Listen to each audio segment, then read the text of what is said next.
మీరు యూరోప్కి వచ్చి దశాబ్దాలైనా మీ మనసు ఎప్పుడు ఆంధ్ర వైపు ఉంటుంది. 2019 నుంచి 24 వరకు రాష్ట్రం దారి తప్పిందే, మనం అనేక ఇబ్బందులు ఎదుర్కొంటున్నాం, మన పరువు పోతుందని చాలా మంది నన్ను కలిశారు, నాతో మాట్లాడారు, నాకు వాట్సాప్ లో మెసేజ్ పెట్టారు. వాళ్ళందరూ ఒకటి చెప్పారు, కలిసిగట్టుగా పోరాడితేనే ఆ సైకోని మనం తరిమి కొట్టచ్చని. అది చేసి చూపించాం, కలిసిగట్టుగా సాధించాం. 93% కాదు రాము, 94% సీట్లు మనం గెలిచాం. అది మనందరి కృషి. ఆ 5 సంవత్సరాల్లో ఇక్కడున్న మీ అందరి సహకారంతో అనేక సంక్షేమ అభివృద్ధి కార్యక్రమాలు కూడా మనం చేశాం.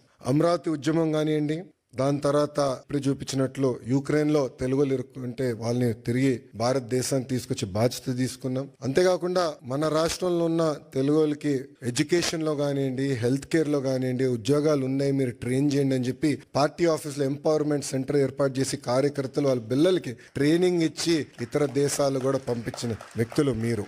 అందుకే నేను హెచ్ఆర్డి అదేవిధంగా స్కిల్ డెవలప్మెంట్ మంత్రి అయిన తర్వాత ఒక ఆర్గనైజేషన్ ఉందని కూడా నాకు తెలియదు వాస్తవంగా. ఆ ఆర్గనైజేషన్ పేరు ohm cap, overseas man power corporation of Andhra Pradesh. అదొకప్పుడు బాబు గారే బ్లూ కాలర్ వర్కర్స్ అంటే కన్స్ట్రక్షన్ వర్కర్స్ మిడిల్ ఈస్ట్కి వెళ్ళేదానికి ఒక ఆర్గనైజేషన్ ఉండాలని చెప్తే మేమందరం కూర్చుని చర్చించి బాబు గారితో కూడా చర్చించిన, లేదో అది బ్రాడర్ గా చేయండి, ఎక్స్పాండ్ చేయండి. ఇప్పుడు ఏదైతే మీరు ప్రెజెంటేషన్ చేశారో మన తెలుగు ప్రపంచం మొత్తానికి ఎట్లా ఎక్స్పోజ్ చేయాలి, ఆపర్చునిటీస్ ఎక్కడున్నాయి, అది ఒక భాగం అవుతే ఇతర దేశాల్లో ఉన్న తెలుగులు తలసరి ఆదాయం డబుల్ ఎట్లా చేయాలి, దానిపైన మీరు ఫోకస్ చేయనని ఆదేశాలు జారీ చేసిన వ్యక్తి గౌరవ ముఖ్యమంత్రి చంద్రబాబు నాయుడు గారు. అంటే ఆయన ఎప్పుడు కూడా మన గురించి ఆలోచిస్తారు, మన భవిష్యత్తు గురించి ఆలోచిస్తారు. తెలుగులు ఎక్కడున్నా అన్ని రంగాల్లో నంబర్ 1 ఉండాలనే లక్ష్యంతో ఆయన పనిచేస్తారు. ఇప్పుడే భరత్ అన్నట్టు గౌరవ ముఖ్యమంత్రి గారు రాజకీయాల్లోకి రాకుండా ఉంటే ఆయన ఈలాన్ మస్క్ ఆఫ్ ఇండియా అయ్యేవారు అని అన్నారు.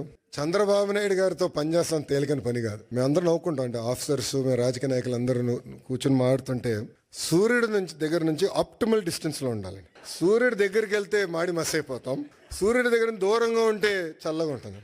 అంత ఎనర్జీ ఉన్న వ్యక్తి చంద్రబాబు నాయుడు గారు. అంటే అహర్నిశలు పనిచేయాలి, సమాజానికి సేవ చేయాలి. అటు తెలంగాణ కానివ్వండి, ఆంధ్ర కానివ్వండి, తమిళనాడు, కర్ణాటక, అండమాన్ నికోబార్, ప్రపంచంలో ఎక్కడ తెలుగు వాళ్ళు ఉన్నా అన్ని రంగాల వాళ్ళు నంబర్ 1 ఉండాలి, వాళ్ళు ముందలు తీసుకెళ్ళే లక్ష్యంతో ఇప్పుడు కూడా అహర్నిశలు పనిచేస్తున్నారు.